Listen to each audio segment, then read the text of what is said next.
Know Your Candidate.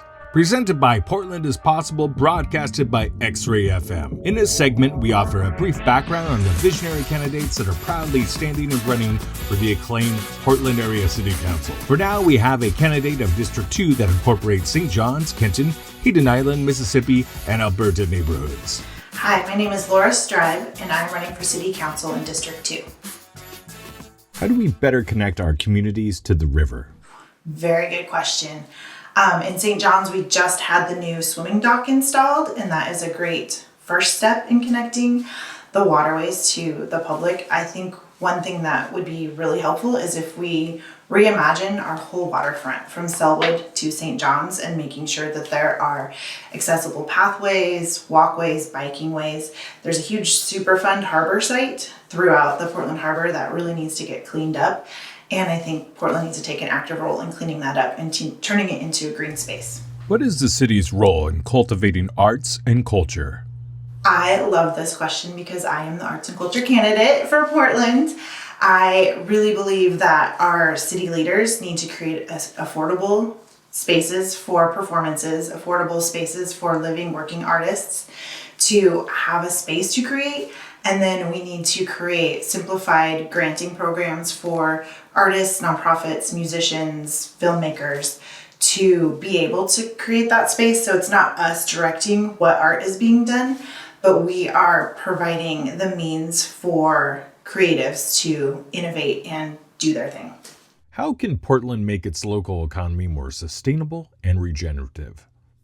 I really would love Portland to take its cue from the Portland airport that is just opening and how they used a lot of sustainable building practices, the glulam beam, the wood infrastructure.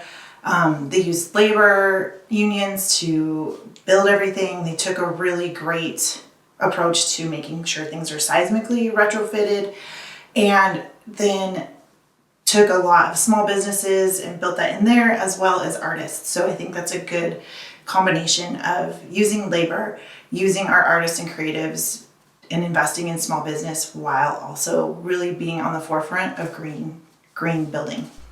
The Central City is a large area of land connected by a river that includes communities, businesses, and transit needs.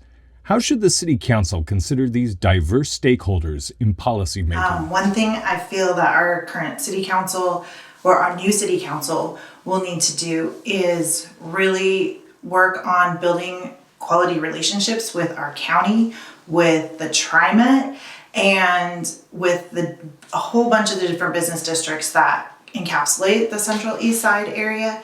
We've got a myriad of problems that range from housing to our fentanyl crisis and small business needs to keep them to be able to stay open. So I really think we need to make sure that we're bringing all those people to the table to create our policy, as opposed to saying, I have the answers and here's how we're going to do it. We really need to have a good collaborative approach to talking to all of the stakeholders and listening to all of their opinions, coming up with a few different policy ideas, and then moving forward from there so that we can really encapsulate all the different needs and make sure we're not forgetting anything. As a city councilor, who would you go to first when looking for ideas and insights for developing a vision for the city's future? Ooh, this is a great question. I would really love to take a look at who in our city has usually been left out of decision making when we are looking to create a new vision and mission and vision and values for our city. I would like to look towards the people who have been gentrified and are slowly returning back to our city. I would like to have perspective of someone who has been homeless or is currently homeless.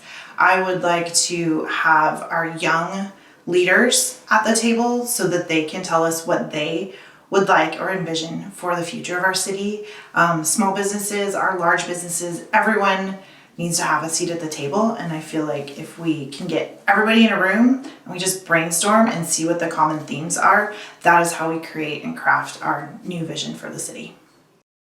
Lightning round. What restaurant or food cart is totally underrated? The Fishwife in North Portland. Should the President Teddy Roosevelt statue come down? I think that's a more complicated question, and I would like to have more community input on that. If you couldn't live in Portland, Where would you want to live? The Amalfi Coast in Italy. What place in town that more people should know Well, about? St. John's. It's my neighborhood. I love it. Should Portland offer a universal basic income for artists? Yes. So now you know your candidate, or a bit about them. We like to thank the visionary candidates, also like to especially thank all the volunteers and organizations that put this together. We couldn't do this without you. To look at each candidate, be a good Portland citizen, and to be a dashing and informed voter, listen to X-Ray FM to learn about ballots and the new ranked choice voting system. And check out portlandpossible.org.